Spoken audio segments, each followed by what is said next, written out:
আজকে একটা দৃশ্য দেখলাম বিভিন্ন প্রতিষ্ঠানে অনেকে পক্ষে আছি এই কথা বলে দোকানের মালপত্র সব লুট করছে। এইটা আপনি ফিলিস্তিনের পক্ষে আছেন না ফিলিস্তিনের বিপক্ষে গেলেন? আমি যে হাদিস পড়লাম না একটা, হযরতে আবু যর রাদিয়াল্লাহু তাআলা আনহু থেকে বর্ণিত, তিনি বলেন আমি নবীজির কাছে শুনেছি, মানিদ্দাহা মা লাইসা লাহু ফালাইসা মিন্না। পৃথিবীতে যেটার অধিকার তোমার নেই, তুমি যদি ওই জিনিস নিজের দখলে নিয়ে নাও, বিশ্বনবী 1 নম্বরে বলেন সে আমার উম্মতের ভেতরে আর নেই।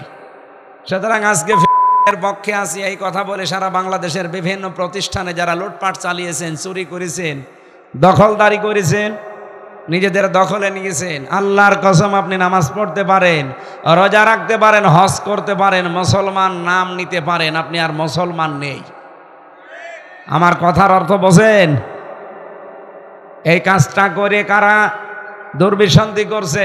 এ দেশটাকেও বানানোর জন্য। চ্যানেলটি সাবস্ক্রাইব করে আমাদের সঙ্গেই থাকুন। সারা বাংলায় আলোড়ন সৃষ্টিকারী, কারা নির্যাতিত মজলুম জননেতা, হাজারো মানুষের হৃদয়ের স্পন্দন, বিশিষ্ট ইসলামী চিন্তাবিদ, প্রখ্যাত আলেমে দ্বীন, আন্তর্জাতিক মুফাসসিরে কুরআন হযরতুল আলম আলহাজ হযরত মাওলানা মুফতি আমির হামজা এই পর্যায়ে আপনাদের সামনে অতি গুরুত্বপূর্ণ আলোচনা পেশ করবেন মুফতি আমির হামজা কুষ্টিয়া। আমি মোহতারামীকে তার গুরুত্বপূর্ণ আলোচনা পেশ করার জন্য সবিনয় অনুরোধ জানাচ্ছি। আলহামদুলিল্লাহি রাব্বিল মাশরিকাইনি ওয়া রাব্বিল মাগরিবাইন আল্লাযী খালাকা কুল্লা শাইইন যাওজাইন ওয়া আওজাবা আলাইনাল ইহসানা বিল ওয়ালিদাইন ওয়া নাশহাদু আল্লা ইলাহা ইল্লাল্লাহু ওয়াহদাহু লা শারীকা লাহু ওয়া আশহাদু আন্না মুহাম্মাদান আবদুহু ওয়া রাসূলুহু সাজ্জিদুল কাউনাইন সাল্লাল্লাহু আলাইহি ওয়া আলা আলিহি ওয়া আসহাবিহি ওয়া আতবাইহি আজমাইন লাইলা ওয়া নাহারান ফিত তারাফাইন।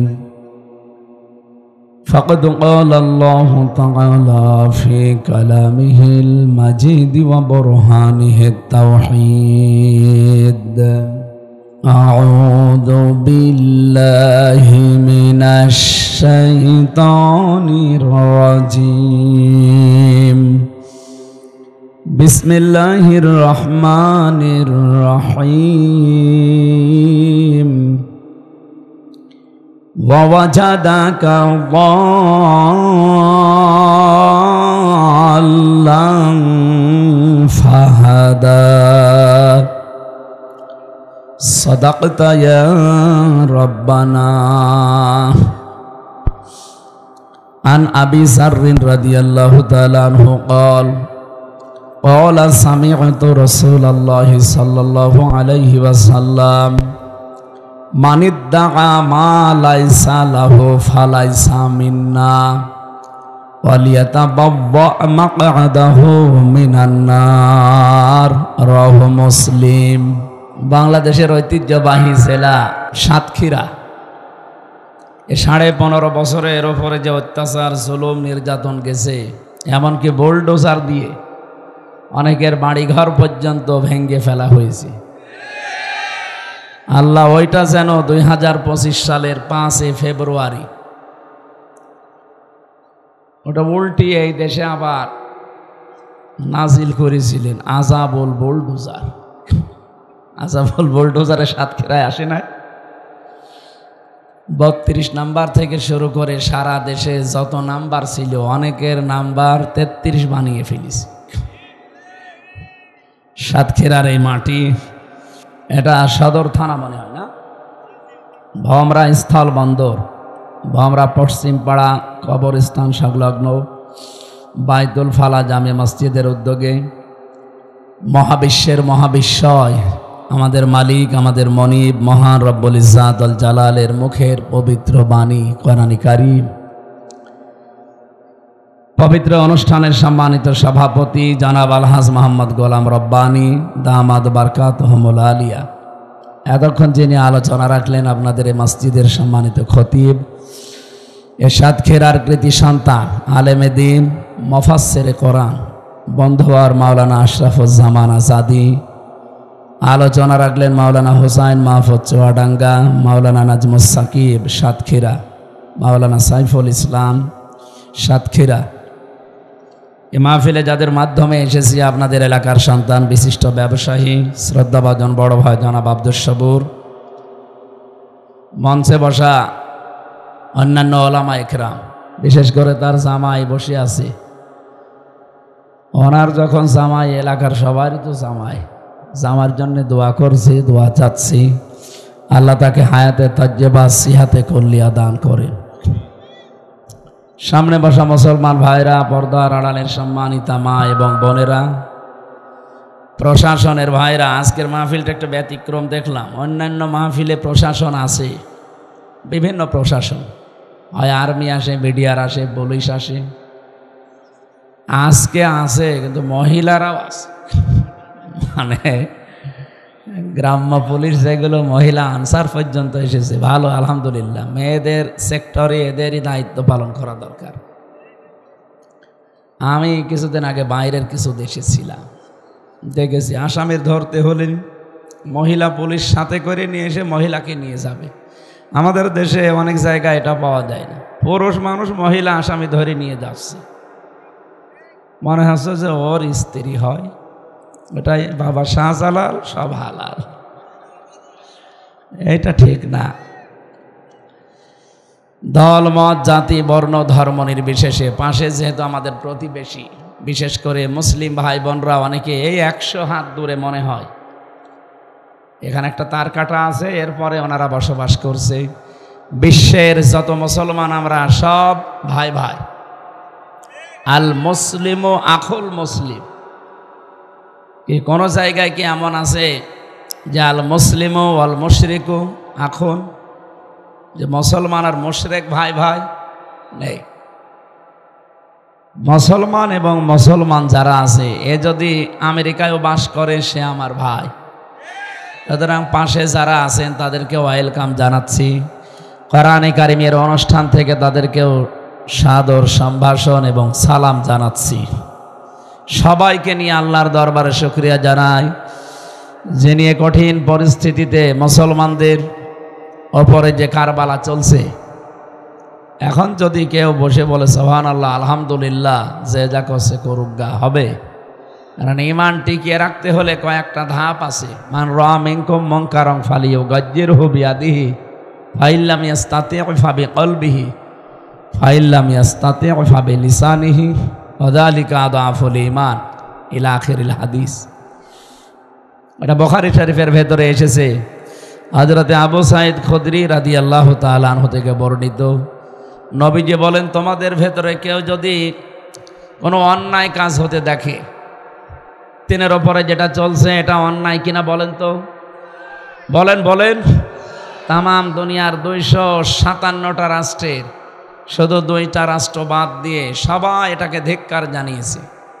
এক আমেরিকা, আর এক আমাদের এই পাশের উগ্রপন্থী দাদা, সবাই না, উগ্রপন্থী হিন্দু দাদা যারা আছে তারা, বিশেষ করে এ পৃথিবীর নিকৃষ্ট মানুষ 6 জন, তার ভেতরে মোদি একজন।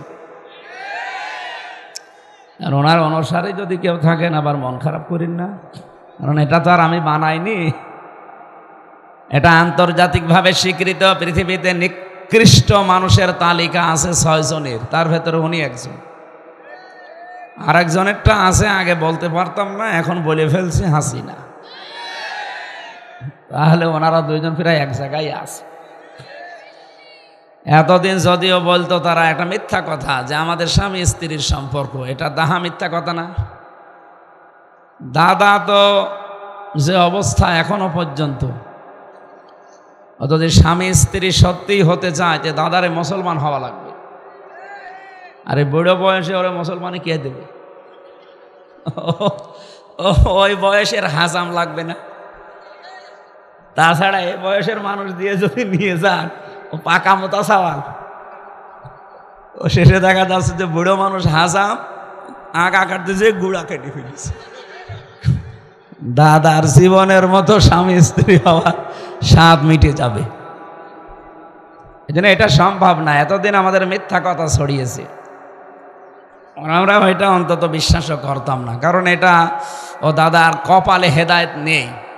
26টা আয়াতের বিরুদ্ধে মামলা দিয়েছিল, চিন্তা করতে পারেন। আবু জেহেলের জামানায়ও এ কাজ করা হয়নি, অথচ এই নব্য আবু জেহেল পৃথিবীর নিকৃষ্ট মানুষ। দুই জাতির নাম আমরা পাচ্ছি, একটা ইহুদি আর একটা মুশরিক। ওয়ালা তাজিদান্নাহুম আহরাসান নাসি আলা হায়াতি ওয়া মিনাল্লাযিনা আশরাকু। হে নবী, লামে তাকিদ নুনে সাকিলা, গ্যারান্টি দিয়ে আল্লাহ বলেন অবশ্যই পৃথিবীতে ইমানদারদের জন্য, মুসলমানদের জন্য দুইটা জাতিকে নিকৃষ্ট শত্রু হিসাবে আপনি দেখতে পাবেন, একটা ইহুদি আর একটা মুশরিক। তাম পৃথিবীতে মুসলমান ধ্বংস করার জন্য যারা উঠে পড়ে লেগেছেন, তাদের ভেতরে দুইটা জাতি অন্যতম, আর তাদের সহযোগিতার জন্য এগিয়েছে খ্রিস্টানরা। এ কঠিন মুহূর্তে তামাম দুনিয়ার মুসলমানেরা যারা ঈমান বাঁচানোর তাকিদে প্রতিবাদ করছে, তোমাদের ভেতরে কেউ যদি দেখে কোনো অন্যায় কাজ, মানবতা বিরোধী কাজ, শরীয়ত বিরোধী কাজ, ফালিও গজ্জেরুহ বিয়াদিহি, সে যেন অবশ্যই সেটা বন্ধ করে দেয় তার হাত দিয়ে। এখানে ইয়াদুন মানে কোন হাত বলেন তো? ইয়াদুন শব্দের কয়েকটা অর্থ আছে। ইয়াদুন মানে শুধু এই হাত না, ইয়াদুন মানে ক্ষমতার হাত, ইয়াদুন মানে টাকা পয়সার হাত, ইয়াদুন মানে প্রভাব প্রতিপত্তির হাত, ইয়াদুন মানে এই হাতও হতে পারে। তাহলে তামাম পৃথিবীর যারা আমরা আছি এখানে, শুধুমাত্র বাংলাদেশের মুসলমানকে বলা হয়নি, মান রা মিনকুম, এ তামাম দুনিয়ার জন্য এই হাদিস, না বাংলাদেশের জন্য। সুতরাং যে যেখানে আছেন নবীর উম্মত বলে দাবি করছেন, কেউ যদি এই অন্যায়টা দেখার পরে ঈমান রাখতে চান, ফার্স্ট ক্লাস ঈমানদার হতে চাইলে মাস্ট বি আপনাকে হাত দ্বারা, ক্ষমতা দ্বারা, পাওয়ার দ্বারা, অর্থ দ্বারা এটা বাধা দেওয়া লাগবে। এটা যেহেতু আমাদের হাতে এখন নেই, যাদের হাতে আছে তারা নিশ্চুপ হয়ে আছে। কিছু কিছু মানুষ আমরা দেখছি এর প্রতিবাদ জানাচ্ছে, বিশেষ করে ইরান, আফগানিস্তান। কালকে ডক্টর শফিকুল ইসলাম মাসুদ, জামাতি ইসলামী বাংলাদেশের সহকারী সেক্রেটারি জেনারেল, ঢাকার উত্তরার, আপনারা জানেন এই মানুষগুলো উত্তরের, উনি আহ্বান জানিয়েছে ডক্টর মোহাম্মদ ইউনুস ওনার কাছে যে আপনি ব্যবস্থা করে দেন, আমরা ফিলিস্তিনে যেতে চাই। মাত্র 80 লাখ আছে ইহুদি এই দুনিয়ায়, এরা যদি 210 কোটি মুসলমানকে মেরে শেষ করে ফেলতে পারে, তা আমাদের এমনি মরে যাওয়া ভালো। আর এমনিতেই রোগে শোকে মরা, কুকুর শিগালের মতো মরার ছাড়া শাহাদতের মরণ পাওয়া এটা পরম এবং চরম সৌভাগ্যের। আলিয়ালামাল্লাহুল্লাযীনা আমানু ওয়া ইয়াত্তাখিযা মিনকুম শুহাদা, তোমাদের ভেতরে যার ঈমান আছে আর যার কাজ কারবার আল্লাহর ভালো লাগে, তাকে আল্লাহ সাধারণভাবে মরণ দেয় না, দেয় শাহাদতের মরণ। এই জন্য এই মানুষগুলোর ভেতরে আকাঙ্ক্ষা জেগেছে, এই আকাঙ্ক্ষা আমাদের ভেতরেও থাকা দরকার। মাতা ওয়ালাম ইয়াগজু ওয়ালাম ইউহাদ্দিস বিহি নাফসাহু মাতা আলা শুবাতিন মিনান নিফাক, মুসলিম শরীফের হাদিস। নবীজি বলেন যে লোকটা মরে গেল, কিন্তু তার মনের ভেতরে যদি এই কামনা বাসনা না থাকে যে আমি জিহাদ করব, শহীদ হব, সে যেন মুনাফিক হয়ে মরে গেল। এই আকাঙ্ক্ষা যখন ওনারা পেশ করছে, আমাদের মনে হয় আফগানিস্তান সরাসরি দাঁড়িয়েছে, তাদের তার এই ক্ষমতা নেই। পারমাণবিক শক্তি যাদের হাতে আছে, তারা যদি সবাই আজ এই মাজলুম মানুষদের পক্ষে দাঁড়াতো, আকাশ বাতাস ভারী হওয়া, আপনি চিৎকার শুনেছেন গতকালকে, বিকাল 3টার সময় যখন বম্বিং করছিল, এক একটা বমের সাথে 18-20 জন 30 জন আকাশে উঠতেছে। এগুলো আকাশে যায় না, আমি তো দৃশ্য দেখে মনে হচ্ছে ওরা আল্লাহর জান্নাতে উঠতেছে। হাসপাতালে ক্লিনিকে পর্যন্ত বম্বিং করা হয়েছে। একটা বাচ্চার মাথা উড়ে গেছে। বাবা তার সন্তানের শুধু বুকের ওপরে হাত দিয়ে আরশের দিকে তুলে ধরে বলছে, মালিক, এই পৃথিবীতে 210 কোটি সন্তান মুসলমান আছে, এটা ভুয়া, এটা মিথ্যা কথা। আমার বিশ্বাস তামাম দুনিয়ায় একজন মুসলমানও আর বেঁচে নেই। একটা ছোট্ট বাচ্চা কান্নাকাটি করছিল, এক সাংবাদিক লিখেছে যে বাচ্চাটা বলছে, বম্বিং আমার উপরে করেন, আমি শুনেছি জান্নাতে নাকি খাবারের কোনো অভাব নেই। এজন্য বিশ্বের মুসলমানেরা কি জবাব দেবেন বলেন তো? আপনার ইমানই তো থাকছে না। উনি শিরিকের কথা বলছিলেন যে শিরিক করলে ইমান আমল সব নষ্ট হয়ে যায়, আর আমাদের তো এমনি সব নষ্ট হয়ে যাচ্ছে। সুতরাং যার যতটুকু সমর্থন আছে, এটা যাদের আছে তারা দেখাচ্ছে। দ্বিতীয় নম্বরে ছিল অবিলিসানিহি, সে যেন তার রেসান দ্বারা, জবান দ্বারা মিছিল মিটিং করে অথবা বিক্ষোভ প্রদর্শন করে বিভিন্ন কায়দা এটা বন্ধ করবে বিশ্বের মোড়লরা, এটা যেন সে প্রকাশ করে। সারা বাংলাদেশ সহ বিশ্বের বহু মুসলমানেরা এই পর্যায়ে এখন আছে। কি সাতক্ষীরায় হয়নি? 3 নম্বরে নবীজি বলেন, কলবিহি, অন্তর দ্বারা সে যেন অন্তত ঘৃণা করে কাজটা, আর পরিকল্পনা করে কি করে এটা বন্ধ করা যায়। মুসলমানদের দ্বিতীয় কেবলা বলা হয় বাইতুল আকসা। এই ঘর পর্যন্ত বম্বিং করে উড়িয়ে দিয়েছে। নবীজির ভবিষ্যৎবাণী আছে, এটা আবার দাঁড়িয়ে যাবে। ইমাম মাহাদি আসবে, আবার বাইতুল মুকদ্দাস কি আল আকসা মসজিদ দাঁড়াবে ইনশাআল্লাহ। 3 নাম্বার যেটা বললাম যে অন্তর দ্বারা আপনাকে ঘৃণা করা লাগবে, আমরা বাস্তবে দেখতে পাচ্ছি বাংলাদেশ সহ বিশ্বে বহু নামধারী মুসলমান যারা এই যে ঘোমটা দিয়ে থাকে, এই মানুষগুলো এখনো পর্যন্ত ফিলিস্তিনের পক্ষে কথা বলে না। ওরা ফিলিস্তিনের মানুষের দোষ দেয় যে ওদের এত বোঝার দরকার কি। সরাসরি আপনার বাড়ি থেকে এসে গরু খুলি নিয়ে চলে যাবে, আর আপনি কিছুই বলতে পারবেন না। একটা কথা হলো, যারা এই ঘণ্টাধারী মানুষ, আমি নাম নিলাম না, আপনার ইমান আছে, আপনি টের পাচ্ছেন। পরিকল্পনা তো আপনার নেই, আপনি ঘৃণাও করতে পারেন না মন দিয়ে। আদাফুল ইমান, নবীজি বলেন এটা ইমানের সর্বনিম্ন স্তর। এটাও যদি কারো না থাকে তার ইমান নেই। কি কথা বললেন না? এখন ঘৃণা মানে কি? বাংলাদেশ, ভারত আর পাকিস্তান এই সমস্ত দেশের মানুষ ঘৃণা মানে মনে করে যা, এরকম না। ঘৃণা মানে পরিকল্পনা করা লাগবে আপনার অন্তর দ্বারা। ঘরের ভেতরে চোর ঢুকেছে, যে যা পাচ্ছে সব নিচ্ছে। আজকে একটা দৃশ্য দেখলাম বিভিন্ন প্রতিষ্ঠানে, অনেকে ফিলিস্তিনের পক্ষে আসি এই কথা বলে দোকানের মালপত্র সব লুট করছে। এইটা আপনি ফিলিস্তিনের পক্ষে আছেন না ফিলিস্তিনের বিপক্ষে গেলেন? আমি যে হাদিস পড়লাম না একটা, হযরতে আবু যর রাদিয়াল্লাহু তাআলা আনহু থেকে বর্ণিত, তিনি বলেন আমি নবীজির কাছে শুনেছি, মানিদ্দাহা মা লাইসা লাহু ফালাইসা মিন্না। পৃথিবীতে যেটার অধিকার তোমার নেই, তুমি যদি ওই জিনিস নিজের দখলে নিয়ে নাও, বিশ্বনবী 1 নম্বরে বলেন সে আমার উম্মতের ভেতরে আর নেই। সুতরাং আজকে এর পক্ষে আসি এই কথা বলে সারা বাংলাদেশের বিভিন্ন প্রতিষ্ঠানে যারা লুটপাট চালিয়েছেন, চুরি করেছেন, দখলদারি করেছেন, নিজেদের দখলে নিয়েছেন, আল্লাহর কসম আপনি নামাজ পড়তে পারেন, রোজা রাখতে পারেন, হজ করতে পারেন, মুসলমান নাম নিতে পারেন, আপনি আর মুসলমান নেই। আমার কথার অর্থ বোঝেন? এই কাজটা করে কারা দুর্বিসন্ধি করছে? এ দেশটাকেও ফিলিস্তিন বানানোর জন্যে। কারণ যারা দায়িত্বে আছে বিশ্বের, এরা কি মানুষ নাকি? ট্রাম্পের মতো একটা মাতাল পৃথিবী চালাচ্ছে। 236 বছর চলছে। তামাম দুনিয়ার মানুষকে যারা সবক দেয়, 236 বছর চলছে। গণতন্ত্রের সবক তামাম দুনিয়ার মানুষকে যারা দেয়, আমেরিকা, আপনি তাকান, এরা আজ পর্যন্ত নারী পুরুষের সমান অধিকারের কথা বললেও 236 বছর পার হয়ে গেল। এই ট্রাম্প এখন 47তম প্রেসিডেন্ট। কত বলেন? 5 বছর করে হিসাব করেন, 236 বছর ওদের চলছে। অথচ আজ পর্যন্ত ওরা কোনোদিন কোনো মহিলার হাতে নেতৃত্ব দেয়নি।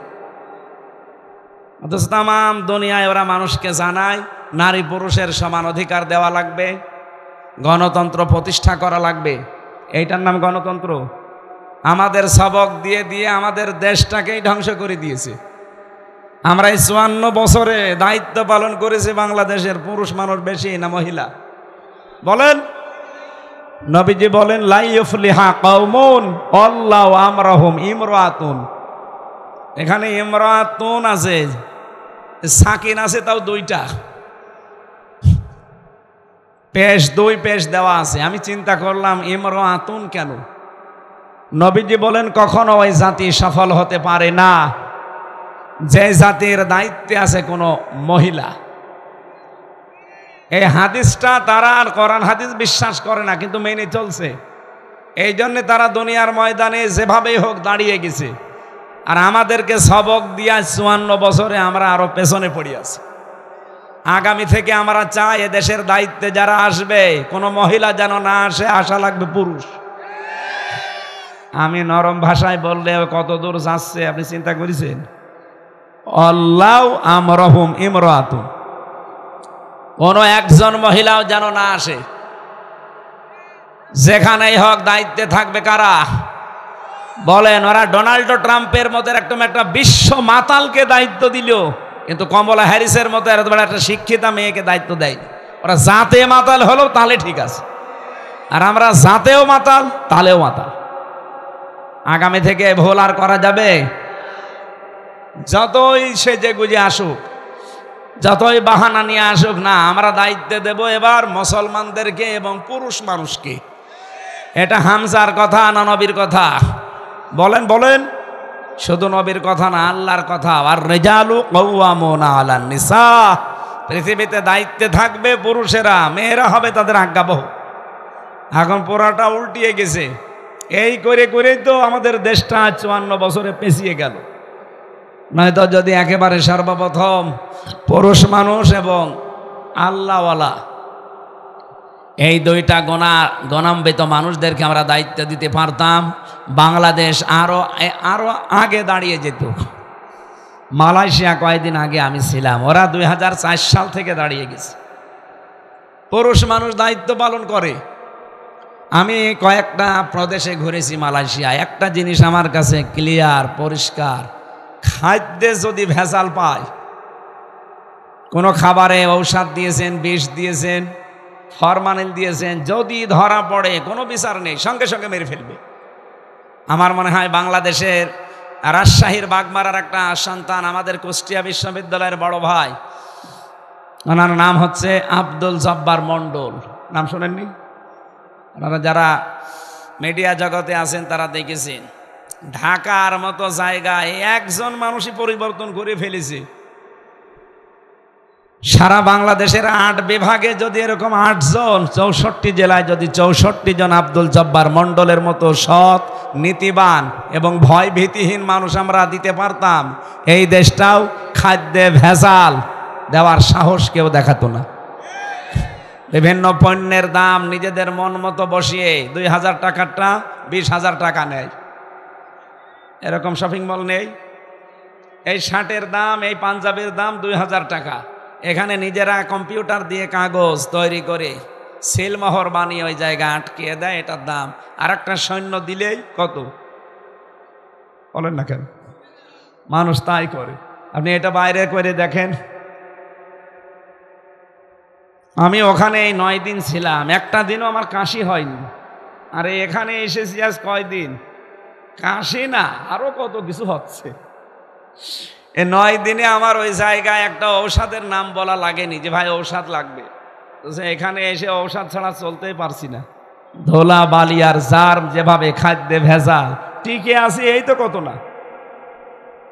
তা আমরা যে হাদিস পড়েছিলাম, অন্যায় দেখলে মাস্ট বি আপনাকে বাধা দেওয়া লাগবে হাতের দ্বারা, ক্ষমতার দ্বারা, পাওয়ারের দ্বারা, শক্তির দ্বারা, টাকা পয়সার দ্বারা, যার যা আছে।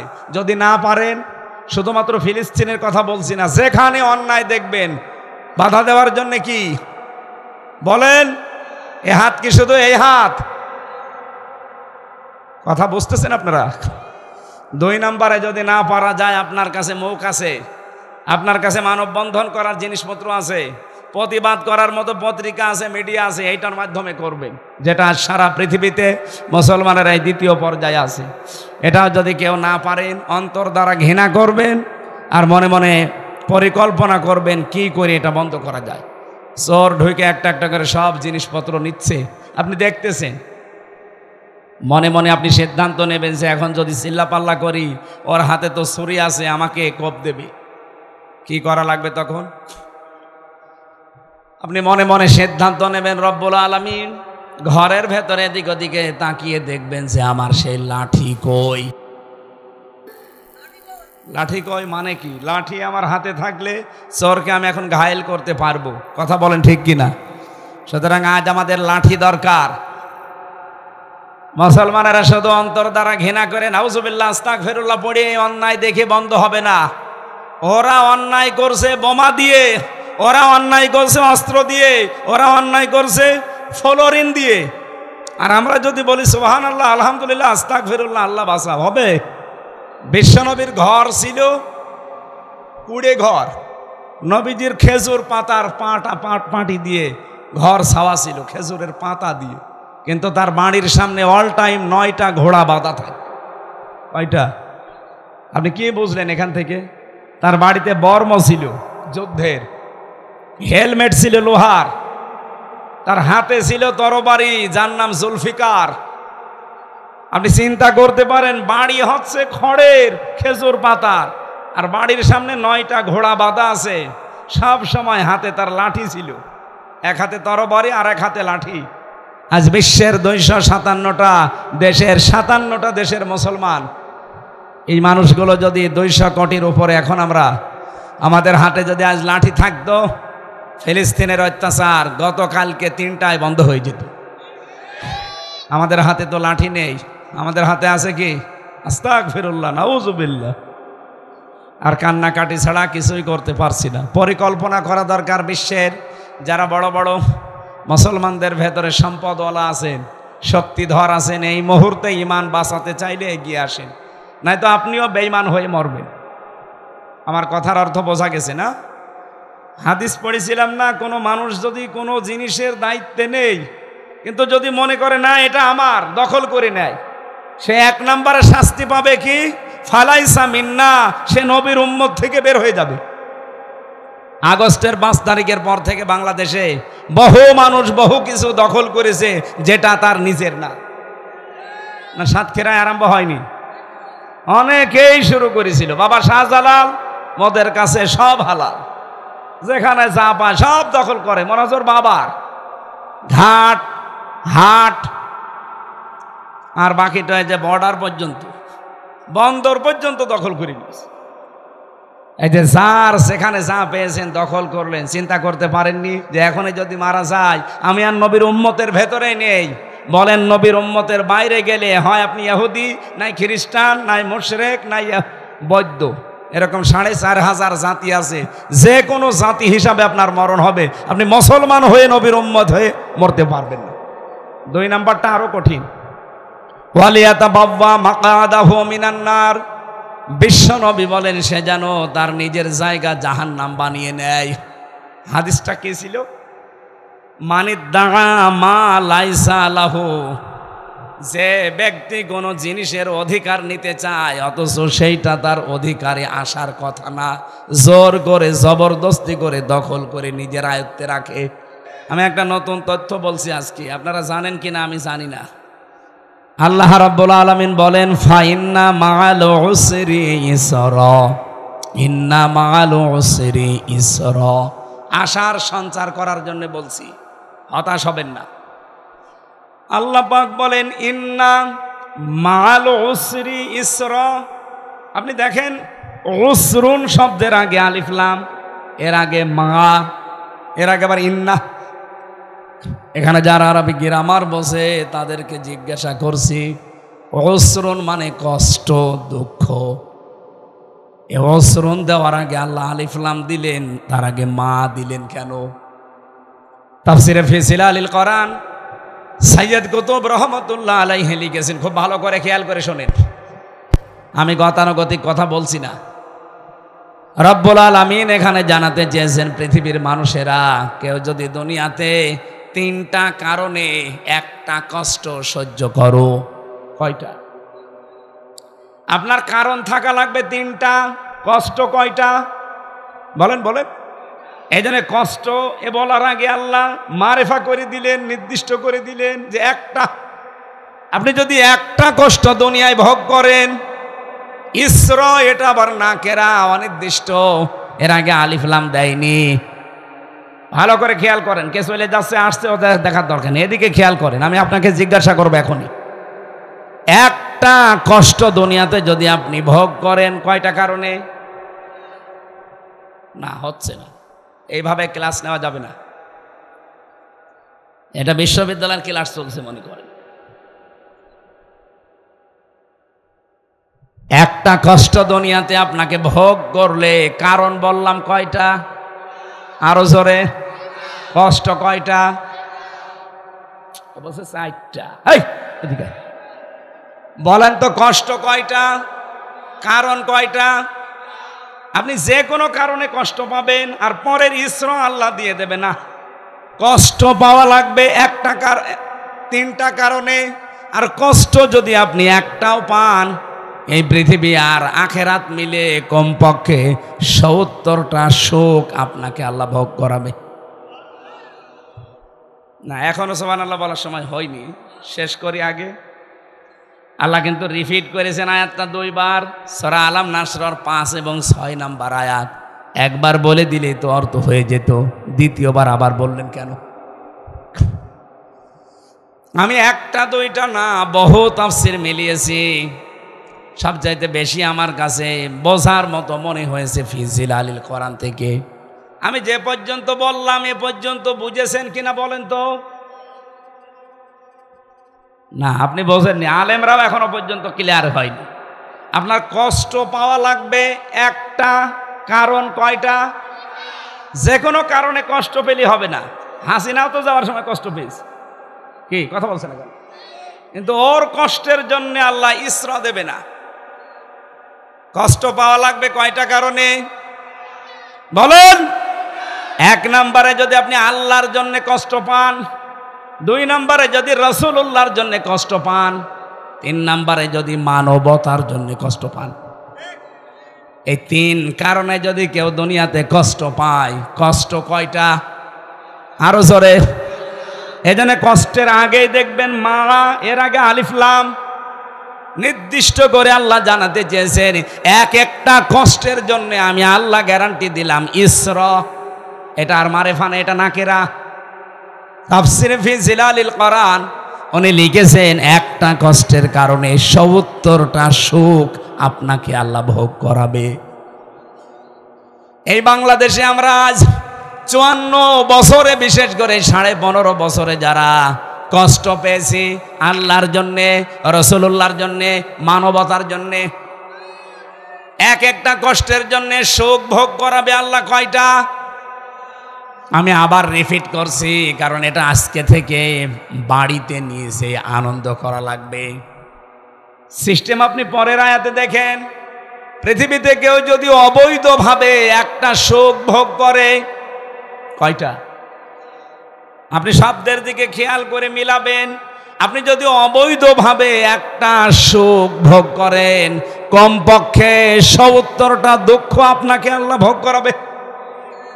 সুখ কয়টা বলেন বলেন? কিভাবে? অবৈধভাবে।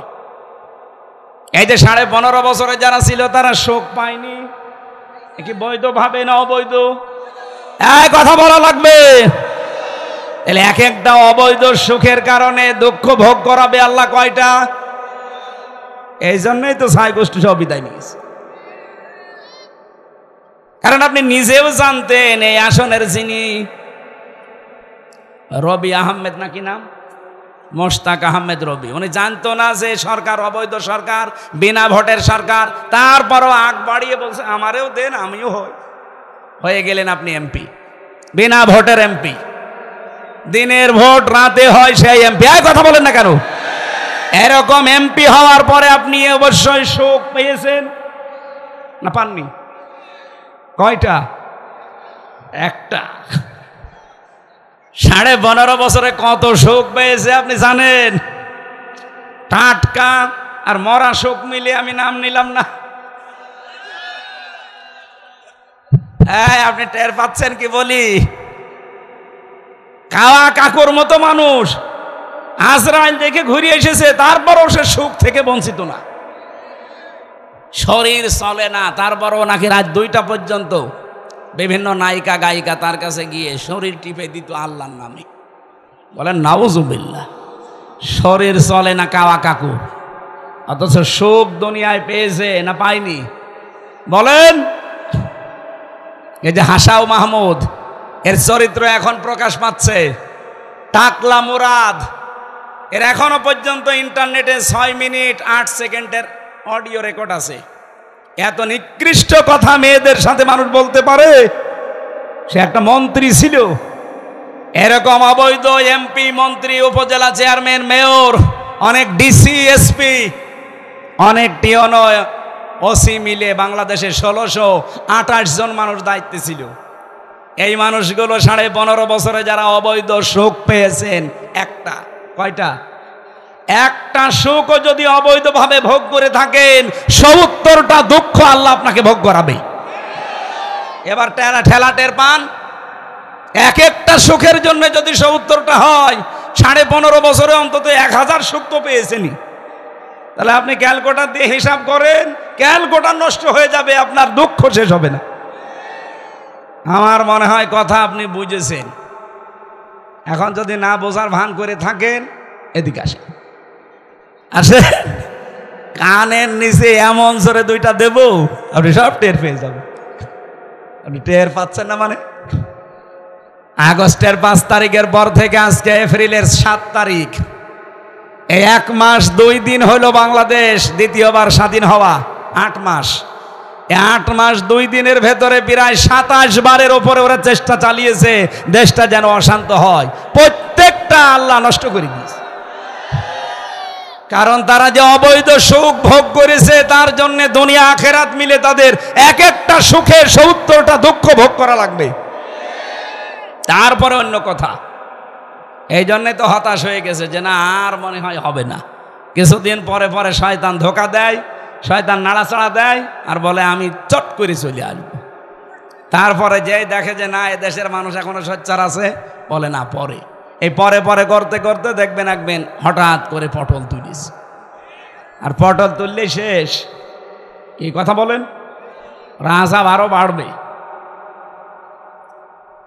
এবার আসেন তো মূল কথায়। এই যে যারা পরকীয়া প্রেম করেন, এটাও তো একটা সুখ। এখানে একজন বলছে, এই এলাকায় কি এসব নেই? পরকীয়া প্রেম যারা করেন অবশ্যই আপনি সুখ পান না পান না? এটা কি বৈধ সুখ না অবৈধ? আরো জোরে। এরকম অবৈধ সুখ যারা পাচ্ছেন আপনি লিখে নেন কোরআনের কথা, অবশ্যই আপনাকে 70টা দুঃখ ভোগ করা লাগবে। এখন এই রাস্তায় যারা আছেন, আজকে এখনই তওবা করেন যে জীবনে আর এ লাইনে যাব না। নারী হোক আর পুরুষ হোক, এই মুহূর্তেই সাতক্ষীরার এই ময়দানে সিদ্ধান্ত নেওয়া লাগবে যে যা করেছি ভুল। অবৈধ এই সুখে কোনো শান্তি নেই। সাময়িক একটা অবৈধ সুখ ভোগ করলে দুঃখ পাওয়ানো লাগবে দুনিয়া মিলে আখেরাত মিলে। কয়টা? আরো জোরে। সুতরাং এখনই আপনি আমার হাতে হাত দিয়ে দরকার হয় তওবা করেন। পরকীয়া প্রেমে যারা আছি, এখনই আমি তওবা করে ওদের নাম্বার ডিলিট করে দেব। বিশেষ করে যাদের ভাবির সাথে লাইন আছে, মনে করছেন হুজুর কিছু জানে না, এলাকায় বহু মানুষ আল্লাহর নামে চালাচ্ছে। এমনকি প্রতিবেশীর স্ত্রীর সাথে লাইন আছে। এই কথা বলছেন কেন? এই পৃথিবীতে আল্লাহ 3 শ্রেণীর মানুষের প্রতি সবচাইতে বেশি রাগান্বিত হয়ে থাকে। তার অন্যতম তারা যারা নিজের প্রতিবেশীর স্ত্রীর সাথে লাইন করে। এরকম কারা আছেন হাত তোলেন তো। আলহামদুলিল্লাহ, মানুষগুলো অনেক সচেতন আছে। যদি কেউ থেকে থাকেন, এমনকি বিবাহিতা মেয়েদের সাথে যাদের লাইন আছে, আরে ভাই আপনি কি আর লোক পান না? সে তো একজনের সংসারে আছে নাকি, আবার ঘুরে ফিরে তার সাথে লাইন করা লাগবে মানে? সুতরাং এরকম কাজ কারবার যারা আছেন পরকীয়া প্রেমে, এই মুহূর্তে তাদের নাম্বারগুলো এক্ষুনি ডিলিট করে দিন। কারা কারা রাজি আছেন এই কাজ করতে হাত তোলেন। আপনারা আছেন এই লাইনে? যাক, এলাকার মানুষ অনেক শক্তিশালী। আশা করছি, আমি হাসির জন্য বলি নাই, আমি পরিবর্তনের জন্য বলছি। এক একটা অবৈধ সুখ ভোগ করলে কয়টা করে দুঃখ যন্ত্রণা ভোগ করা লাগবে? আরো জোরে বলেন। আল্লাহ আমাকে সহ প্রত্যেককে তুমি এই গোনা থেকে, অবৈধ সুখ ভোগ করা থেকে বাঁচাও। অনেক মানুষ এখনো পর্যন্ত ধান্দায় আছে যে তাড়াতাড়ি দেন, তাড়াতাড়ি দিয়ে কি করব? আপনি যে তাড়াতাড়ি দিতে চান, এখনই যদি আবার দিয়ে দেয় সংস্কার না করে, ও যারা আছে তারা তো আবার দিনের ভোট রাতে করবে। কে কথা বলেন? আর দিনের ভোট রাতে করলে কি শোকটা অবৈধ হবে না বৈধ হবে? আমরা শোক পেতে চাই, কিন্তু বৈধভাবে। এই জন্য বাংলাদেশ জামাত ইসলামীর কোন এমপি যারা দাঁড়াবে 300 জন, একজনও বলেছে যে এখনই নির্বাচন দেন না। তারা নির্বাচন চায়, কিন্তু বলছে না, সংস্কার করে দিন। কারণ আমরা শোক পাবো, শান্তি পাবো, অবৈধভাবে শোক পেতে চাই না। আপনার এই সাতক্ষীরার যতগুলো আসন আছে, বাংলাদেশে অন্য জেলার খবর আমি জানি না, অন্তত সাতক্ষীরা আর কুমিল্লা, এই জেলাগুলোতে জামাত ইসলামী বাংলাদেশের যারা দায়িত্বে আছে এরা পাশ করবে, আমি লিখে দিতে পারি। মুহাদ্দিস আব্দুল খালেক, মুহাদ্দিস রবিউল বাশার, অধ্যক্ষ ইজ্জতুল্লাহ, এক গাজী নজরুল ইসলাম, এই যে 4 জন। আপনি একটা মানুষের মুখে আজ 8.5 মাস চলছে, 8 মাস 2 দিন, শুনেছেন কোনোদিন যে এখনই দেন, খেয়ে বাসি? কেন? এরা পাশ করার মতো না? কথা বলছেন না কেন? আপনি অন্যদিকে নিয়ে যাবেন না, নিজের বিবেক দিয়ে প্রশ্ন করে বলেন, এরা পাশ করার মতো না? এখানে যে এরা এর আগেও পাশ করেছে অনেকে, তাদের পূর্বপুরুষরা, এ বাংলাদেশ তো দেখেছে। অন্য জেলার খবর বাদ দিলাম, এই জেলায় তো অন্তত তারা চাইতে পারে যে এখনই দেন, আমরা এখনই চেয়ার পাই, কিন্তু তারা বলে না কেন? কারণ সংস্কার হয়নি। ওই 1628 জন মানুষ যারা এই জালেমকে টিকিয়ে রেখেছিল, এই ভুয়া 3টা নির্বাচন করেছে, ওই ডিসি, ওই এসপি, ওই টিওনো, ওরা এখনো আছে।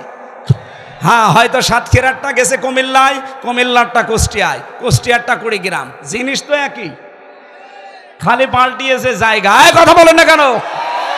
ওরা যতদিন পর্যন্ত পাল্টাবে না, ততদিন ওরা থাকলে ওই কাজই করবে। আর এটা বলতে গেলে আপনার রাগ হয়। এক লোক বিয়ে করে বাসর রাতে শাশুড়ি যে বলছে, বৌমা কি করবা আমি জানি না, আমার কিন্তু নাতি চাই। মা আপনি আমার সময় দেবেন না? একটু সময় দেন। ননদ আর দেবর এসে বলছে, ভাবি কি করবা জানি না, আমাদের কিন্তু ভাতিজা চাই। ঠিক আছে। দাদি শাশুড়ি এসে বলছেন, আজ বউ আমার কিন্তু পতি চাই। দাদি আপনারও লজ্জা শরম নেই, আপনি সময় দেবেন না? স্বামী এবার এসে বলছে, আমি ঘুমিয়ে পড়লাম, আমার কিন্তু বেবি চাই। ঘমটা খুলে ফেলে এবার বলছে, বংশ কি সব পাগলের বংশ?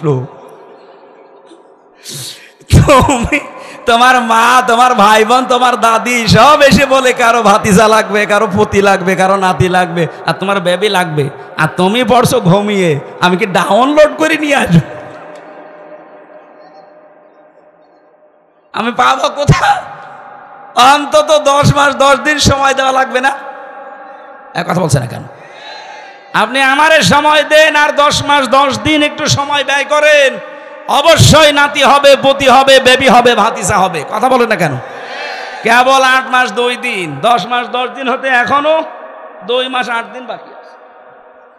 আপনার কি করে হবে? আপনি ঘুমিয়ে পড়ছেন, ওগুলো কি আসমান থেকে আসবে? এই মানুষগুলোই তো আছে। এই ডিসি এসপি সাতক্ষীরার এডিসি এখন নতুন একজন এসেছে, রিমান্ডে আমারে অত্যাচার করেছিল। আমার শরীরে এমন কোনো জায়গা নেই, 1 ইঞ্চি জায়গাও নেই। ওরা মানসিক এবং শারীরিকভাবে টর্চার করে নাই, অথচ এখনো তারা দায়িত্বে আছে বাংলাদেশের সাতক্ষীরার মতো জায়গায় এসে। আর আপনি বলছেন নির্বাচন দেন, নির্বাচন দিয়ে কি করবো? ওই তো দিনের ভোট আবার রাতে করে ফেলবে। কথার অর্থ বোঝার মতো যোগ্যতা সবার এখানে নেই।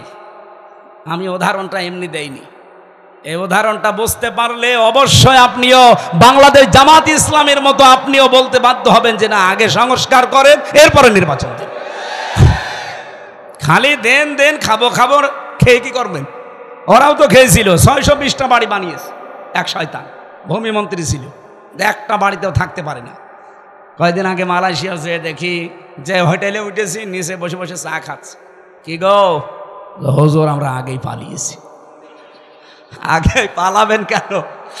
620টা বাড়ি বানান, এখানেও সাহেব পাড়া বানিয়েছেন, কিন্তু তালা লাগানো, যেতে পারে না।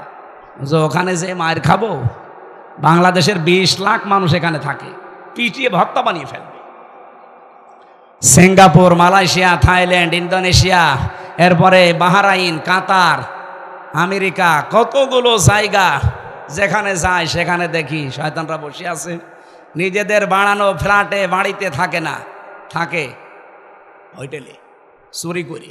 নামে তা ওই 2-3 মাস পরে পরে একবার নামে একটু চা খাওয়ার জন্য, আর দেখা হয়ে যায়। আমারে বলছো হুজুর বাংলাদেশে কাউকে কিছু বলবেন না। বলবো না মানে শয়তানি করে টাকা পয়সাগুলো সব পাচার করলে, এই টাকা পয়সাগুলো দেশে থাকলে 36 লাখ যুবক এখন বেকার। এই মানুষগুলোর কর্মসংস্থান তৈরি হতো, এরা বাইরের দেশে গিয়েও বৈষম্যের শিকার হচ্ছে। মালয়েশিয়া যে দোকানে আমি এই যে জামাটা সেলাই করতে গিয়েছিলাম, ওনারে বললাম যে ভাই বাড়ি কোথায়? বলছে যশোরে। যশোর কোন দেশে? এই পাশের জেলা, ওর বাড়ি যশোর অভয়নগরে।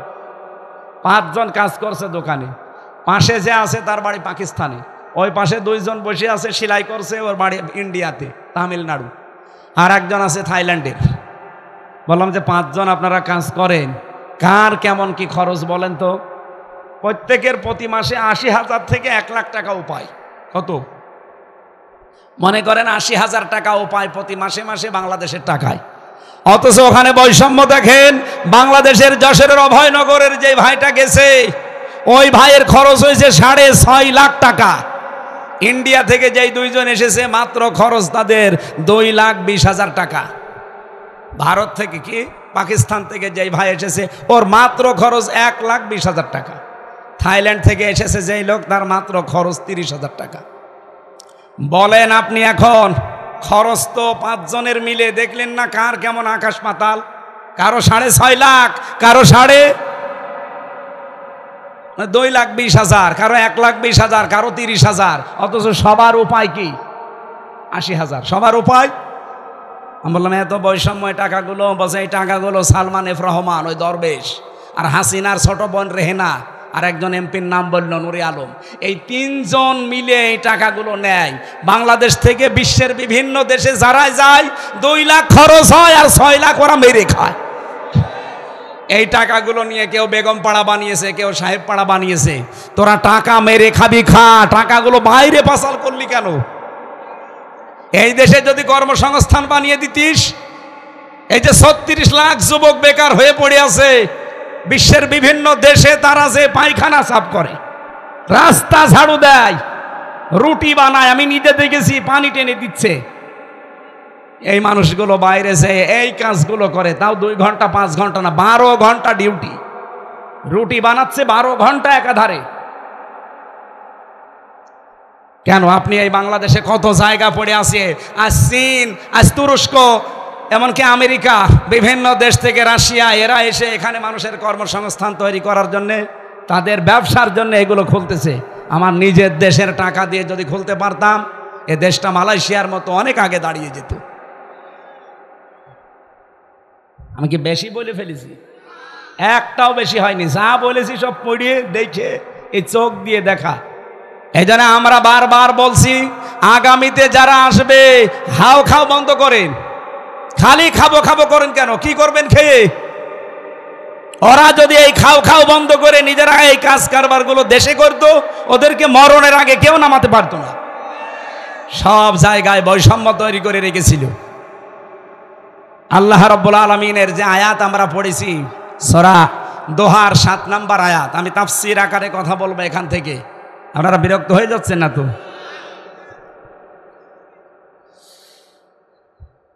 সুতরাং আমরাও নির্বাচন চাচ্ছি, এ দেশটাকে সংস্কার করে এমন এমন মানুষের হাতে আমরা দিতে চাই যে মানুষগুলো সৎ এবং যোগ্য।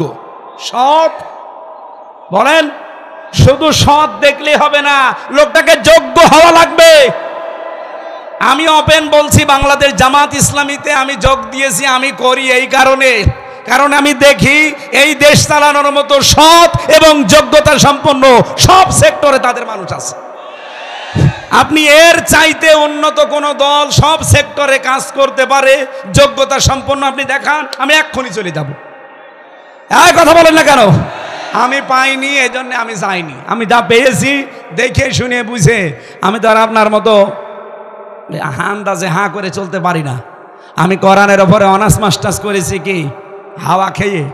আমি বুঝতেছি না যে কোরআন কি বলে, ওয়াদাল্লাহুল্লাযীনা আমানু মিনকুম ওয়া আমিলুস সালিহাত লা ইস্তাখলিফান্নাহুম ফিল আরদ কামা ইস্তাখলাফাল্লাযীনা মিন ক্বাবলিহিম।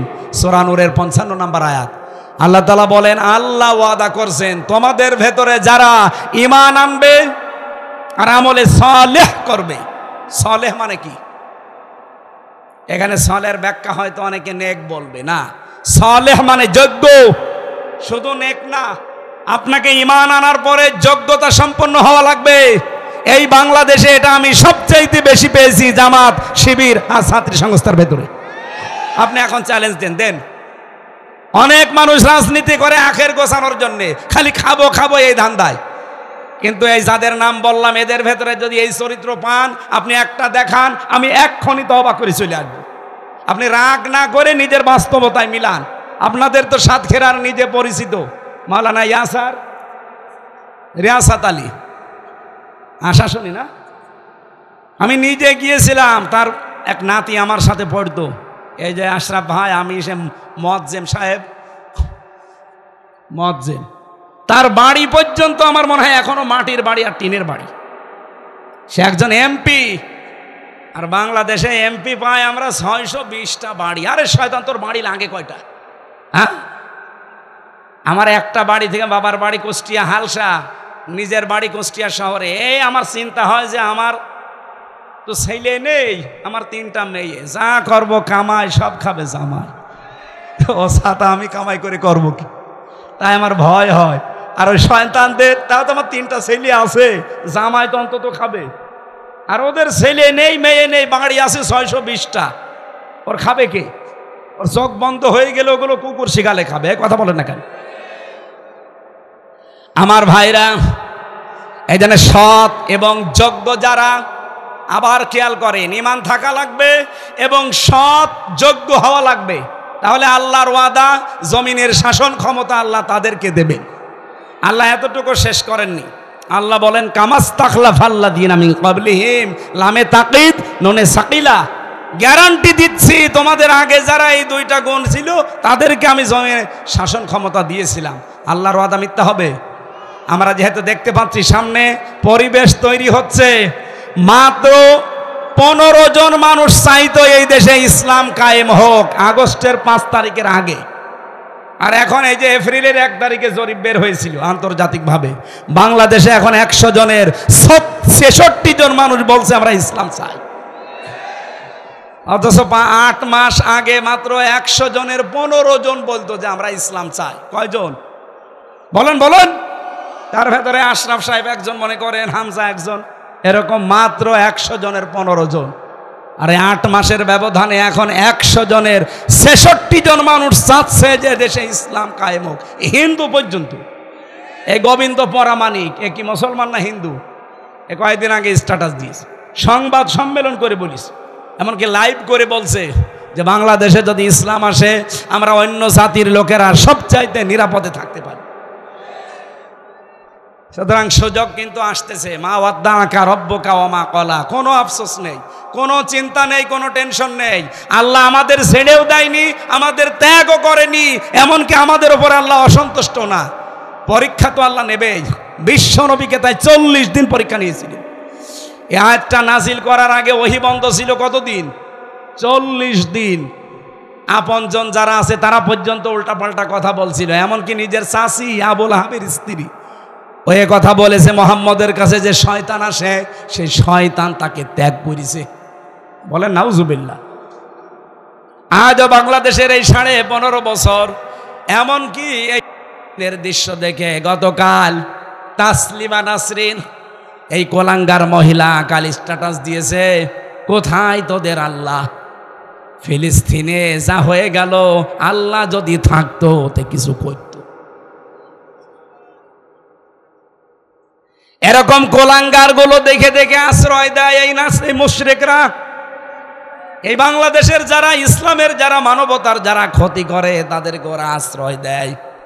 আপনি তাকান, তাসলিমা নাসরিনের মতো এই দুশ্চরিত্র, এই মানুষ নামে কলঙ্ক, আল্লাহকে ভুল ধরে, বিশ্বাসও করে না। এই শয়তানকে দুনিয়ার কেউ নিতে রাজি না। গণহত্যার সাথে জড়িত হাসিনা পৃথিবীর কোন রাষ্ট্র নিতে রাজি না, অথচ দাদা নিয়ে বসে আছে। আমি কি বেশি বলছি? এজন্য আল্লাহর ঘোষণা হচ্ছে, আমাদের কোনো হতাশা নেই। মা ওয়াদ্দাআকা রব্বুকা ওয়া মা ক্বালা, হে নবী আপনি আফসোস করবেন না, আমি আপনাকে ছেড়ে দেইনি। 2টা কসম দিয়ে আল্লাহ আয়াতটা শুরু করেছেন, ওয়াদ-দুহা ওয়াল-লাইলি ইযা সাজা, দিনের মধ্য দিনের আলোর কসম। সকালের কসম দিলেন না, বিকালের কসম দিলেন না। আল্লাহ একেবারে যখন সূর্য মাথার উপরে, যখন পৃথিবী একেবারে ফুল আলোকিত হয়ে যায়, এই সময়টার কসম দিলেন কেন? হে নবী আপনার জীবনে অনেক হতাশা ছিল, আমি দেখেছি আপনি পর্যন্ত 40 দিন ভারাক্রান্ত হয়ে গিয়েছিলেন। আর ওরা আপনাকে বিভিন্ন রকমের কথা বলতে বলতে একেবারে নাজেহাল করে ফেলেছে, নিজের আপন চাচি পর্যন্ত। আপনার কোনো দুঃখ নেই, এই হতাশা থাকবে না। একেবারে দিনের মধ্য দিন যখন সূর্য মাথার উপরে, এই সময়ের কসম দিলাম। অল-লাইলি ইযা সাজা, রাতের কসম দিলাম কেন? এতদিন যারা আনন্দ করেছে, রাতের আধারের মতো তাদের জীবনে অন্ধকার নেমে আসবে। আপনি দেখেছেন না, এই দেশে যারা অবৈধভাবে সুখে ছিল, তাদের জীবনে কোনোদিন আমরা কল্পনাও করি নাই যে সময় পাল্টাতে পারে। আল্লাহ পাক এমন অন্ধকার ঢেলে দিয়েছেন, 5 মিনিট সময় চেয়েছে তাও পাইনি। এমনকি এত পেয়াদা, পাইক পেয়াদা, এত লোকজন, এত খাদেম, যাওয়ার সময় একটা লোকও সাথে পাইনি। কথা বলেন না কেন? কি হতাশা নেমে এসেছিল জীবনে। আমি যাওয়ার আগের দৃশ্য দেখেছি, চোখ মুছতেছি। আমি মনে হয় ওই দিনই তার জীবনে প্রথম চোখে পানি দেখলাম। এর আগে যতই কান্নার নাটক করুক, জীবনে কান্দেনি, খালি আন্দাজে রুমাল দিয়ে চোখ মুছেছে। কান্না করেছে আগস্টের 5 তারিখে, যেদিন বিদায় নেবে ওই দিন। এর নাম সাজা। এর নাম কি? অল-লাইলি ইযা সাজা।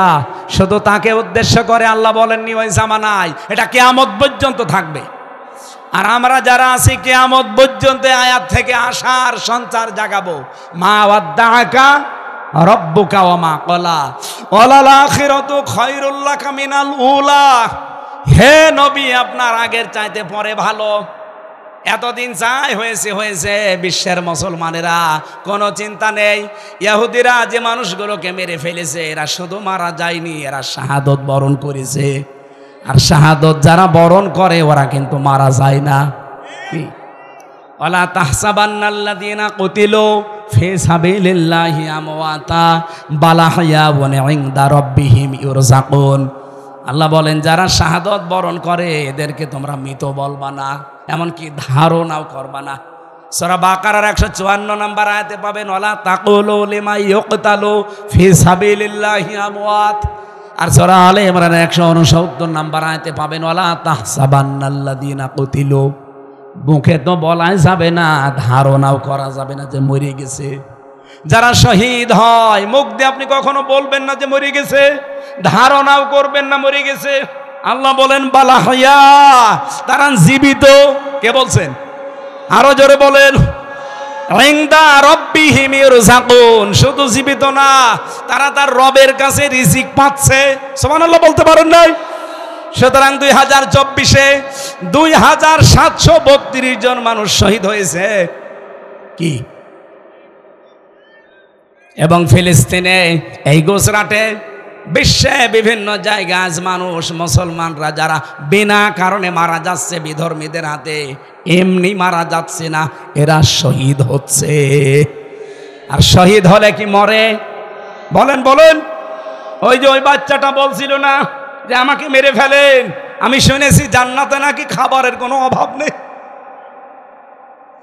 এজন্য যারা শহীদ হচ্ছে এ মানুষগুলো সৌভাগ্যশালী। আর যাকে তাকে আল্লাহ শাহাদতের মরণ দেয়ও না। যার ইমানটা আল্লাহর পছন্দ হয়, যার কর্মজীবন প্র্যাকটিস এবং অ্যাক্টিভিটিস, প্র্যাকটিক্যাল লাইফ আল্লাহর কাছে ভালো লেগে যায়, তখন তাকে এমনিতেই মরণ না দিয়ে শাহাদতের মরণ দেয়। তার প্রমাণ আল্লামা সাইদি 13 বছরের ভেতরে তো মরল না। এ জালেমের হাতে আল্লাহ তাকে শাহাদতের মরণ দেবে। তার সারা জীবনের মোনাজাত ছিল আল্লাহুম্মা ইন্নী আসআলুকা শাহাদাতান ফি সাবিলিক। হে আল্লাহ, তুমি আমাকে যদি মরণ দাও, এমনি মরণ দিও না, শাহাদতের মরণ দিও। ওনাকে যে শহীদ করা হয়েছে, এটা এখন দিন যত যাচ্ছে প্রকাশ পাচ্ছে। কথা বলেন ঠিক কিনা? এই জন্য শাহাদতের মরণ যারা পাবেন, আমি শহীদ জিয়ার জন্য দোয়া করি। কারণ এই লোকটার নাম শুনলেই মানুষ বলে শহীদ। কি আপনি দেখেন তো, বঙ্গবন্ধু শেখ মুজিবুর রহমান, ওনাকে মানুষ মেরে ফেলেছে। শহীদ জিয়াউর রহমান, ওনাকেও মানুষ মেরে ফেলেছে। একজনের নাম শুনলে মানুষ বলে শহীদ, আর একজনের নাম শুনলে কোনোদিন শহীদ শুনেছেন? কোনোদিন কোনো মানুষকে বলে যে শহীদ বঙ্গবন্ধু? না, আমি শুনিনি। কিন্তু শহীদ জিয়া, একথা আমি নিজে কাবা শরীফের ইমাম। আমি 16 সালে হজে গিয়ে দেখেছিলাম, পাশে ওই যে আরাফাতের ময়দানের পাশে যে মসজিদের নামিরা অনেক খুতবা দিচ্ছিলেন ওই মসজিদে।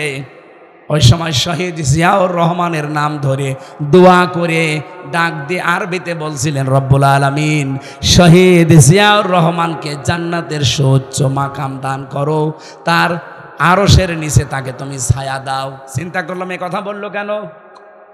পরবর্তীতেই দেখি উনি কয়েকটা জিনিসের নাম একটা একটা করে বলছিলেন। শাজারাতুজ জিয়া, নিম গাছ। আমরা বলি নিম গাছ, ওই দেশে বলে শাজারাতুজ জিয়া, জিয়া গাছ। বাংলাদেশ থেকে হাজার হাজার নিম গাছ তিনি প্লেনে করে নিয়ে ওখানে লাগিয়ে দিয়েছিলেন আরাফাতের ময়দানে। লক্ষ লক্ষ হাজিরা ওখানে যায়, ওই ছায়ায় আশ্রয় নেয়। আমি নিজেও ছিলাম। অটোমেটিক মুখ দিয়ে দোয়া চলে আসে, এই ছায়াটা যিনি দিল আল্লাহ তুমি তাকেও ছায়া দিও, বলেন আমিন। শহীদ জিয়াউর রহমানের জন্য আমি দোয়া করি। কিন্তু তার নাম নিয়ে, তার আদর্শের নাম নিয়ে আজ যারা লোটপাট করে চাঁদাবাজি করে খাবেন, এটা আপনাদের নিজের ওপরে বর্তাবে। বলুন, একটা মাজলুম সংগঠন তারা। এই 15.5 বছরে তারা অনেক অত্যাচার, জুলুম, নির্যাতনের শিকার হয়েছে। কিন্তু কিছু মানুষের কারণে আজ তারা কালার হয়ে যাচ্ছে। কিশোরগঞ্জের এই ফজু পাগলা, কি আর ওদিকে চাঁপাই নবাবগঞ্জের স্বামী স্ত্রী বানিয়েছে কোন মিস্ত্রি আল্লাহ জানে এদের। আমার মনে হয় এদেরকে ধরে এখন পাবনায় পাঠানো দরকার। কয়েকদিন আগে আমার পাবনায় অনুষ্ঠান ছিল, গিয়েছিলাম এই পাগলা গারাত দেখতে। যে দেখি পাগল কমে গেছে, ভালো হয়ে গেলে তাদেরকে পাঠিয়ে দেয়। যেখানে অনেক প্রায় 700, 750, 800 পাগল থাকে, 100, 150, 200 পাগল আছে। তার মানে যারা ছিল চিকিৎসা করে করে ওখানে থাকার পরে নার্সিং করে তাদেরকে বাড়ি পাঠিয়ে দিই। এখন এই নতুন পাগল যেগুলো, এগুলো এখন ওখানে ভর্তি করা দরকার। এদেরকে ইনজেকশন দেওয়া দরকার হাই পাওয়ারের, যে পাগল ভালো হয়ে যাবি তারপরে ধরে বাইরে এনে আনবে। তাছাড়া এদের দ্বারা বদনাম হয়ে যাচ্ছে। এই জন্য আমাদের চিন্তা নেই দুনিয়ায় ক্ষমতায় কে যাবে না যাবে না।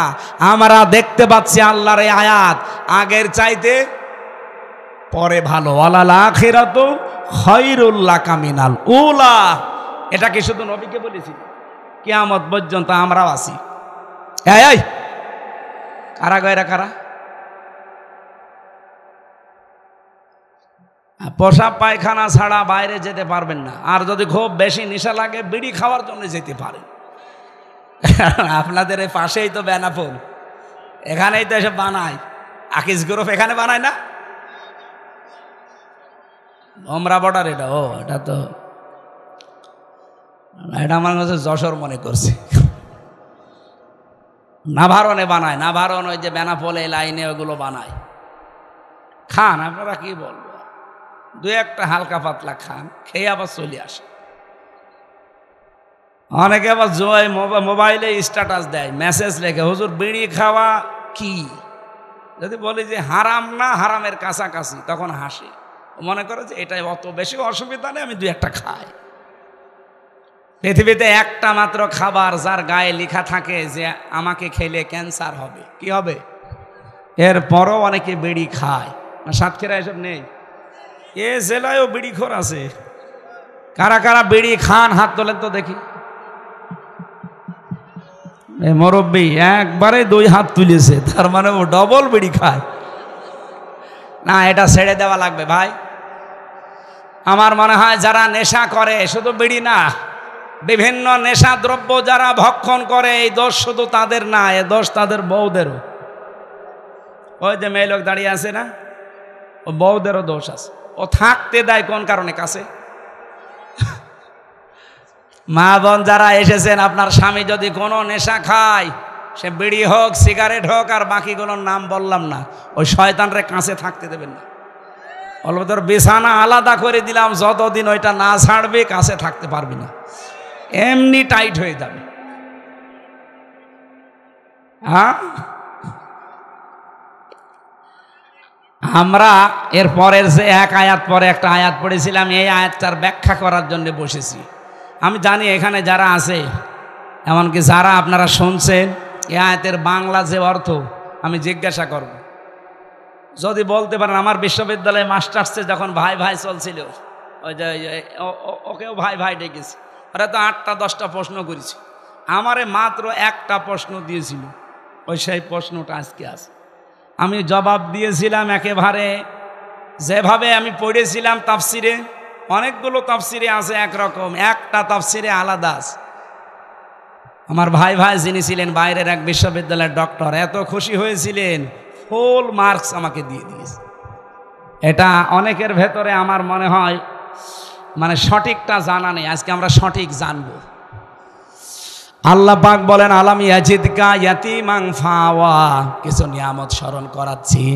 হে নবী, আপনার আগের চাইতে যেহেতু পরে ভালো হবে, এজন্য দিন যত যাবে সামনে মুসলমানদের হাতে বিশ্ব আসবে। শুধুমাত্র কয়েকটা শর্ত দিয়েছেন আল্লাহ। ওয়ালা তাহিনু ওয়ালা তাহজানু ওয়া আনতুমুল আ'লাউনা ইন কুনতুম মুমিনিন। কোনো ভয় নেই, কোনো চিন্তা নেই, তোমরাই সফল হবে, বিজয় হবে যদি মুমিন হতে পারো। বলেন তো, মুমিন হওয়ার দায়িত্ব কার? বলছে আল্লাহ। আল্লাহ মুমিন হবে? বিজয় দেওয়ার দায়িত্ব কার? আরো জোরে বলেন। বিজয় হওয়ার দায়িত্ব আমার না, কারণ বিজয় আমার হাতে। বলেন, আজ বিশ্বে মুসলমানের আবার বিজয় হবে, কারণ আমি কোরআন থেকে পড়েছি, অরাআইতান নাস ইয়াদখুলুনা ফি দীনিল্লাহি আফওয়াজা। হে নবী, যখন আল্লাহর সাহায্য আসবে তখন আপনি বিজয় দেখতে পাবেন। ইযা জা নাসরুল্লাহি ওয়াল ফাত। আর বিজয়ের যে 9টা ধারা আছে, তার প্রথম ধারায় আপনি দেখতে পাবেন দলে দলে পালে পালে মানুষ ইসলামে প্রবেশ করছে। কোথায় 15%, কোথায় 66%, মাত্র 8 মাস। আপনি বছর চাইতে দেন, এই বাংলাদেশে আমার বিশ্বাস কোরআনের আয়াত 100% সত্য। 100 জনের 100 জন মানুষ বলতে বাধ্য হবে আমরা ইসলামে দেশে চাই। আমরা চাই না, আগামীতে দেখতে চাই আল্লাহর এই কোরআন দিয়ে বাংলাদেশের 58,000 56,000 বর্গ মাইল চলছে। কারা কারা এটা দেখতে চান দেখি তো, লিল্লাহে তাকবীর।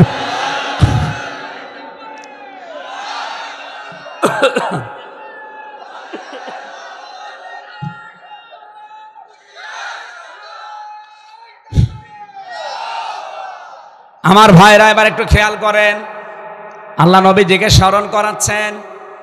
আপনি যদি বিজয় নিজে অর্জন করতে চান পারবেন না, কারণ বিজয় আপনার হাতে আমি দেইনি। বিজয় কার হাতে?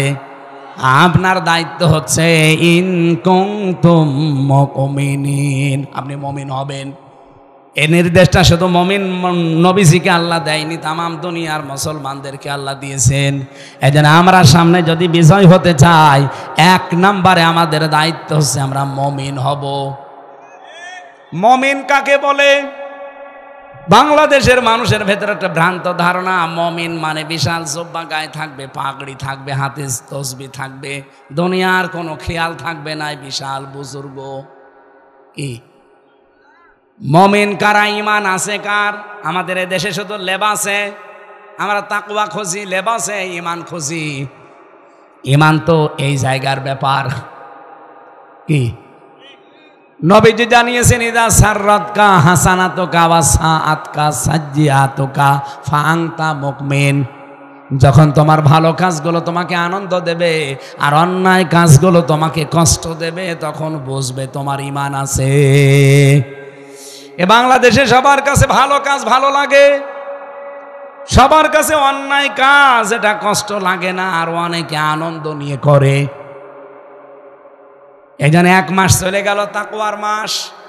তাকওয়া যে কিভাবে আপনি তৈরি করবেন, কোন স্তরে আপনি পৌঁছাবেন তাকওয়ার, এই গুরুত্বপূর্ণ তথ্যটা বলে আমার আয়াতে আমি যেতে চাচ্ছি।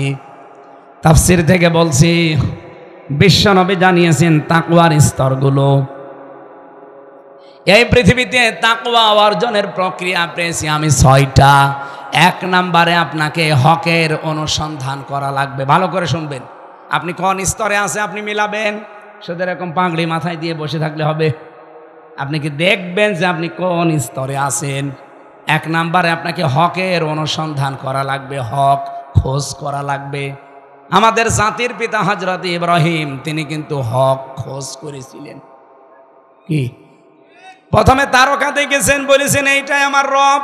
যখন ডুবে গেছে বলছেন না। যখন চন্দ্র দেখলেন বললেন এইটা আমার রব, যখন ডুবে গেছে বলছে না। যখন সূর্য দেখলেন বলতে এইটা আমার রব, হাজা আকবার, এটা আমার বড় রব। যখন ওইটাও ডুবে গেছে বলছে না।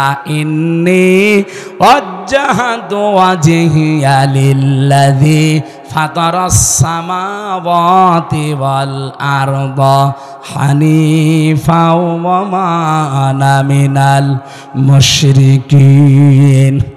আমার চেহারা আমি ঘুরিয়ে দিলাম ওই রবের দিকে, যিনি আসমান আর জমিনের উদ্ভাবক। আমি মানুষ দেখানোর জন্য ঘুরি নাই, আন্দাজেও ঘুরি নাই, ঘুরেছি হানিফা, একনিষ্ঠভাবে। ওমা আনা মিনাল মুশরিকিন, আর আমি মুশরিক না। জোরে বলেন সুবহানাল্লাহ। ও বাংলার সাতক্ষীরার মুসলমানেরা, আমাদের জাতির পিতা ইব্রাহিম নবী তিনি হক অনুসন্ধান করে খুঁজে খুঁজে পেয়েছিলেন। আর আমাদেরকে দেশের আলেমরা চোখে আঙ্গুল দিয়ে হক দেখিয়ে দিলেও আমরা মানতে চাই না। বলেন, তাহলে আপনি হক অনুসন্ধান করেন। আপনি প্রক্রিয়ার 1 নম্বরে আছেন, 2 নম্বর পেয়েছি। হক পেয়ে গেলে আপনাকে কবুল করা লাগবে। এটা আজ আমাদের ভেতরে নেই, শুধু দলীয় চিন্তায় থাকি, এই যে আমার দলের লোক নাকি দেখি।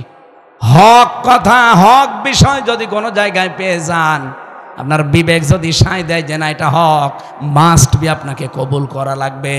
3 নম্বরে এটা হকের প্রচার করা লাগবে। এবার 4 নম্বরে হকের উপরে দৃঢ় থাকা লাগবে।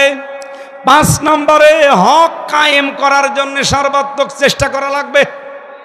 6 নম্বরে হক কায়েম হলে হককে টিকিয়ে রাখার জন্য সাহায্য করা লাগবে। আপনি বলেন তো এই 6টা স্তরের কোন স্তরে আছেন? আপনি না হক অনুসন্ধান করেন, না হক কবুল করেন, না হককে আপনি প্রতিষ্ঠা করার জন্য চেষ্টা করেন, না হকের ওপরে টিকে থাকার জন্য আপনার কোনো পরিশ্রম আছে, না হক কায়েম হলে আপনি সাহায্য করার জন্য কাজ করেন। কি করেন আপনি?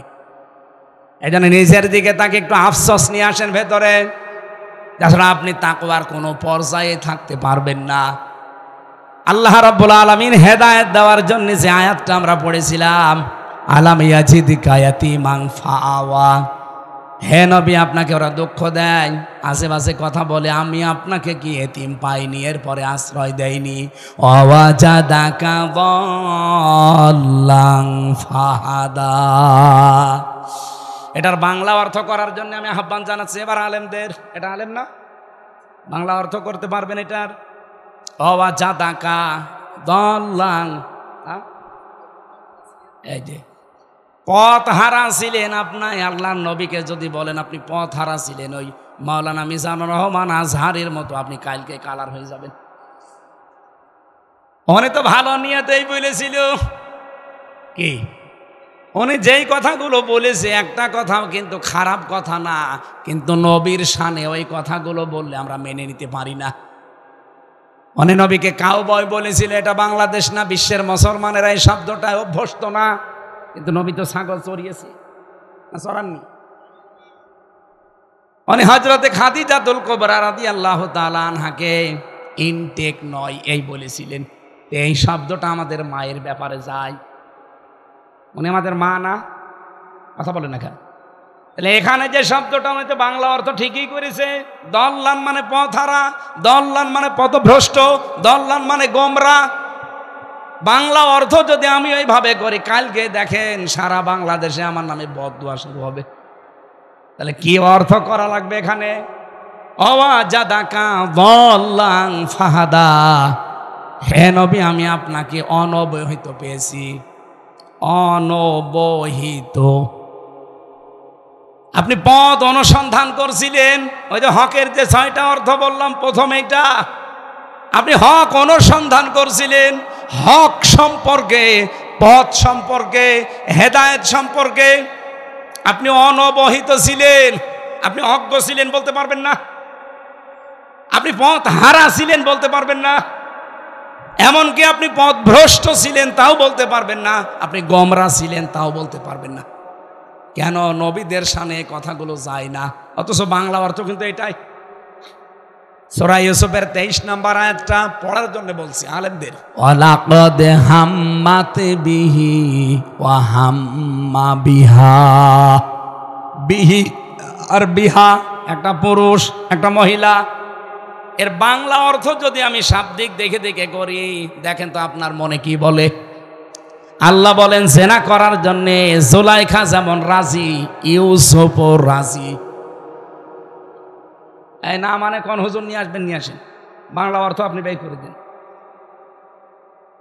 ওয়ালাকাদ অবশ্যই, হাম্মাত বিহি ও হাম্মা বিহা, জেনা করার জন্যে এই মহিলা জুলাইখা যেমন আগেই রাজি, সব খুলে বসে আছে। ইউসুফ নবীও তো মানুষ, কি আল্লাহ বলেন হাম্মাত বিহি, উনিও রাজি হয়ে গিয়েছিলেন। বলেন তো এভাবে অর্থ করলে নবীর ওপরে তোহমত আসে না, আর আমার ঈমান থাকবে? তাহলে অর্থ কি করবেন? আল্লাহ পাক বলেন দুইজনে রাজি হয়ে গিয়েছিল। এর পরের শব্দে আল্লাহ জবাবটা দিয়েছেন, লাউলা আর বুরহানা রব্বি, যদি তার রব তাকে কিছু বোরহান দলিল প্রমাণ না দেখাতেন। তাফসীরে জালালাইনের ভেতরে 3টা কথা আছে এই আয়াতের ব্যাখ্যা করতে গিয়ে। 1 নম্বরে তিনি কি দলিল দেখেছিলেন, কি প্রমাণ? প্রথম নম্বরে তিনি দেখতে পেয়েছিলেন ঘরের ভেতরে তার বাবার সুরত নিয়ে হযরতে ইয়াকুব আলাইহিস সালাম সামনে দাঁড়িয়ে যেন বলছে, ইউসুফ আমি তোমার বাবা বলছি, তুমি কিন্তু জিনা করতে পারো না। দ্বিতীয় নম্বরে হযরতে জিবরাইল আলাইহিস সালাম জান্নাত থেকে একটা কাগজ নিয়ে এসে তার সামনে তুলে ধরেছে। ওখানে লেখা ছিল ওই চিরকুটের ভেতরে, ইউসুফ আমি তোমার মালিক বলছি, তুমি জিনা করতে পারো না।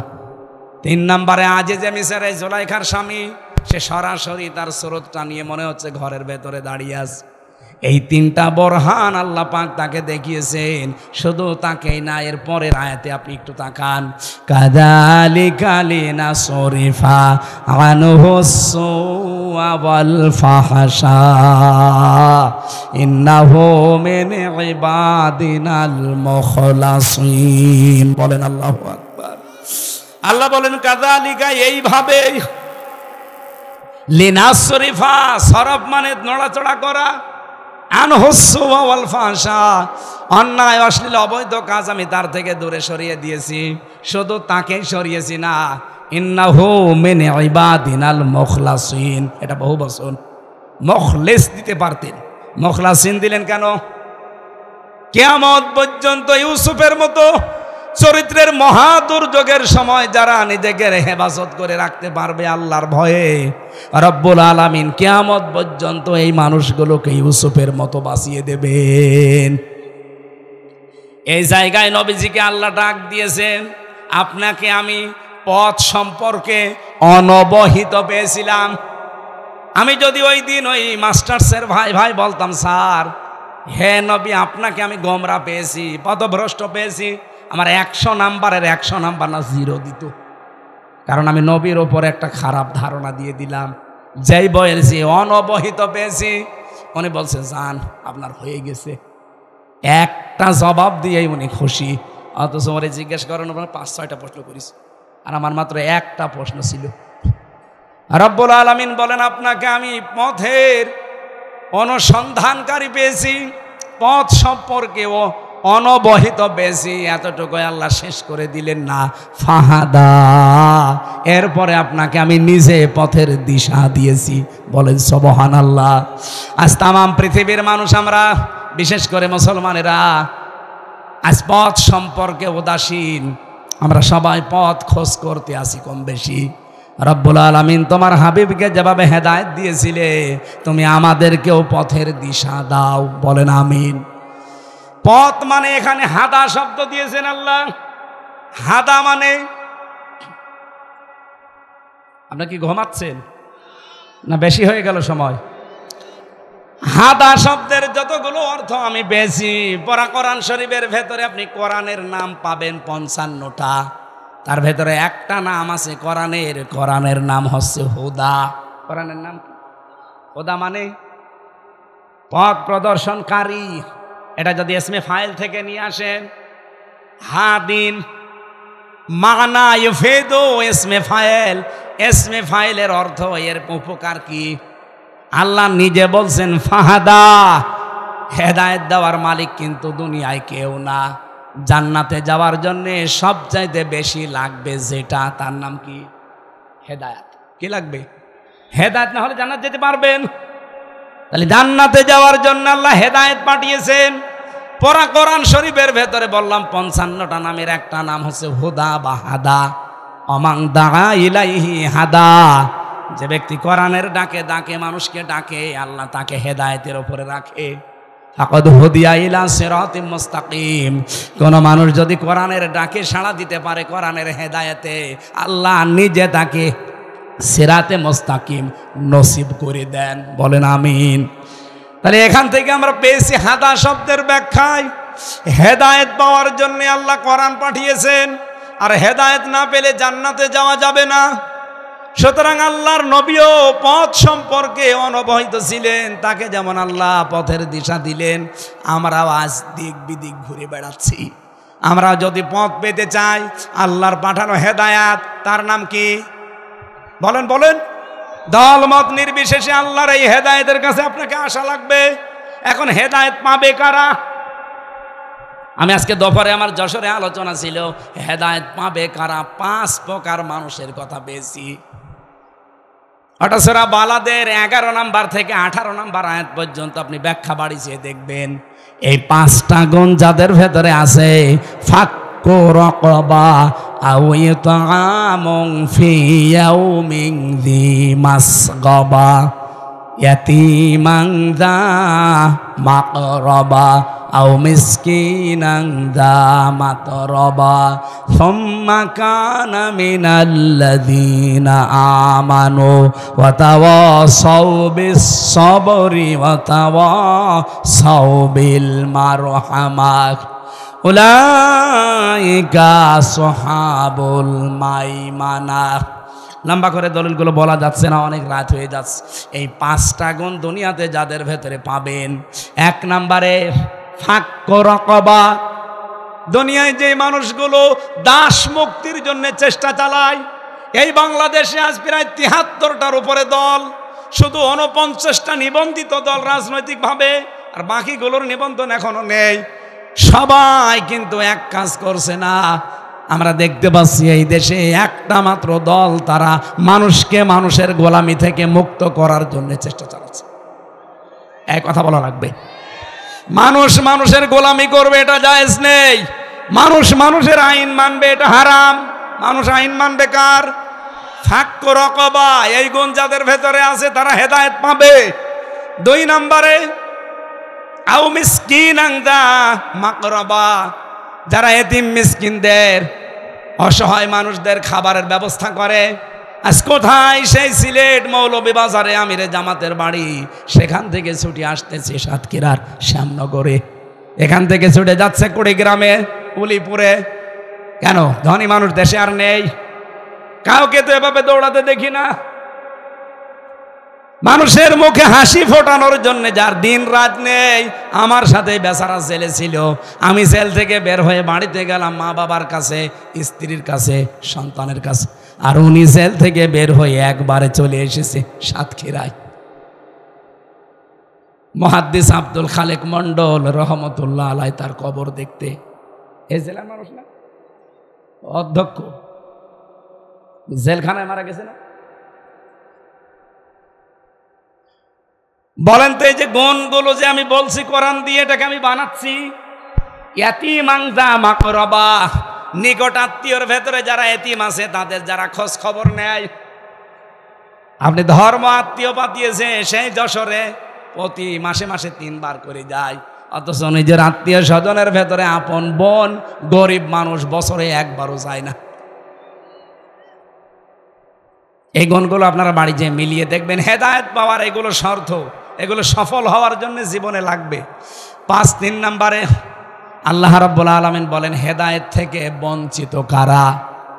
ফামান তাওয়াল্লা ফামান কাযযাবা ওয়া তাওয়াল্লা।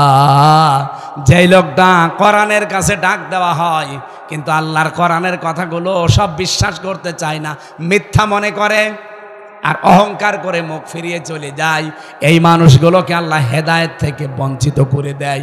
বলেন নাউজুবিল্লাহ। আমরা এই চরিত্র যেন না বানাই।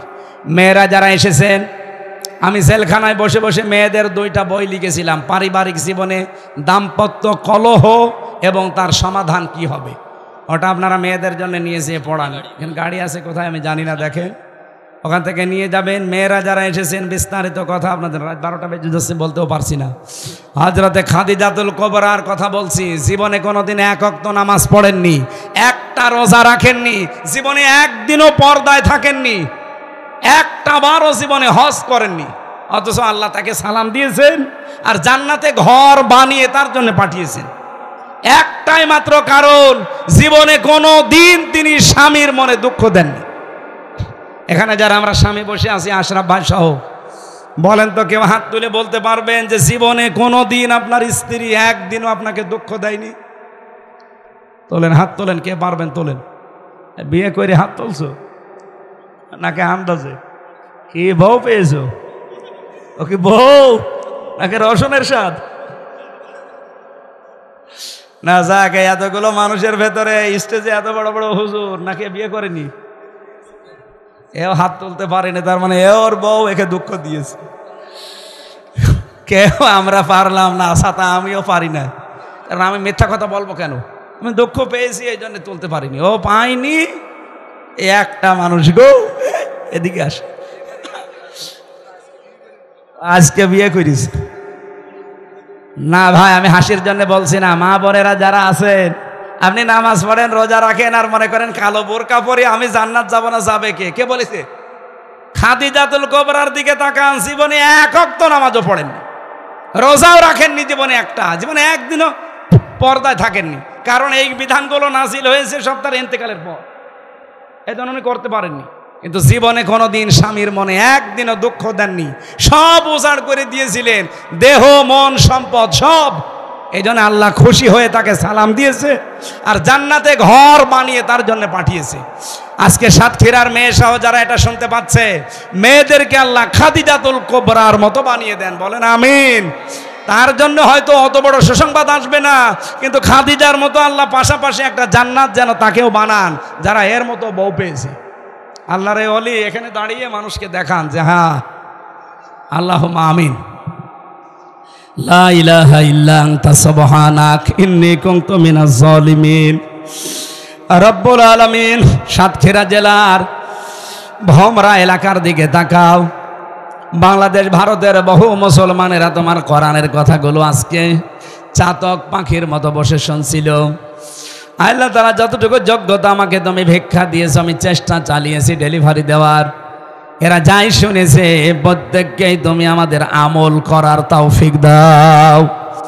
এ বিশাল আয়োজনে তোমার যে বান্দা জনাব আব্দুস সবুর ভাই সহ এলাকার মানুষকে সাথে নিয়ে জান্নাতের বাগান সাজিয়েছে।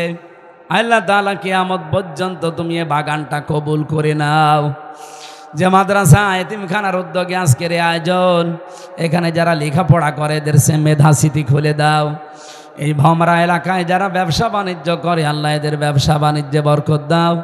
যারা বসবাস করে আল্লাহ তুমি এদের জীবনের অপরাধগুলো মাফ করো, এদের অভাবগুলো তুমি দূর করে দাও। জনাব আব্দুস সবুর ভাইয়ের বাড়িতে এসেছিলাম, আল্লাহ বাড়ির ওপরে তোমার রহমত নাজিল করো। তার মা বাবা, বিশেষ করে সভাপতি তার বাবা, তাকে কবুল করে নাও। তার মা, তার স্ত্রী, সন্তান যেগুলো দিয়েছো সহি সালামতে রাখো আল্লাহ। তার জামাইটাকেও কবুল করো। আজকের মাহফিলে যারা আলোচনা রেখেছেন বন্ধুবর মাওলানা আশরাফুজ্জামানকে মঞ্জুর করো, মাওলানা হোসাইন মাহফুজকে কবুল করো, নাজমুস সাকিব ভাই সহ সাইফুল ইসলাম সহ যত আলেম এসেছে আলেমদেরকে আলেম হিসাবে মেনে নাও। ফিলিস্তিনের মুসলমানদের জন্য আল্লাহ তুমি হামে ও নাসির হয়ে যাও। পৃথিবীর মানচিত্র থেকে ইসরায়েলকে তুমি হালাক করে দাও। বাংলাদেশটা তুমি কোরআনের হাতে তুলে দাও। চর্ম চোখে যেন দেখতে পারি ৫৬,০০০ বর্গ মাইল বাংলাদেশ কোরআন দিয়ে চলছে। যত ষড়যন্ত্র আছে সব তুমি নস্যাৎ করে দাও। সম্মানিতা মা বোনদেরকে খাদিজার মতো, আয়েশার মতো বানিয়ে দাও। এদের পেটে তুমি হযরতে হাসান হোসাইন ফাতেমার মতো সন্তান দান করো। পারিবারিক জীবনে যারা আমরা অশান্তিতে আছি মেহেরবানি করে আমাদের শান্তি দাও। রব্বানা আতিনা ফিদ দুনিয়া হাসানা ওয়া ফিল আখিরাতি হাসানা ওয়া কিনা আযাবান নার। আল্লাহ মিলন সহ জিহাদ সহ যত মানুষেরা আজকে কোরআনের জন্য কষ্ট করছে, আজকের এই ময়দানে যত স্বেচ্ছাসেবক কাজ করেছে, এদেরকে যে মা পেটে নিয়েছে মায়ের পেটগুলো তুমি ধন্য করে দাও। প্রশাসনের যে ভাইরা আজকে শৃঙ্খলা বিভাগে কাজ করেছে আল্লাহ আনসার বাহিনীকেও মঞ্জুর করে নাও। রব্বুল আলামিন এলাকায় মাটির নিচে যত মানুষ ঘুমিয়ে আছে কোরআনের ইজ্জতে মাফ করে দাও। বারাকাল্লাহু লানা ওয়া লাকুম ফিল কোরআনিল আযীম। মরণ আসলেই যেন জবানে জারি হয়ে যায় লা ইলাহা ইল্লাল্লাহু মুহাম্মাদুর রাসূলুল্লাহ। আসসালামু আলাইকুম।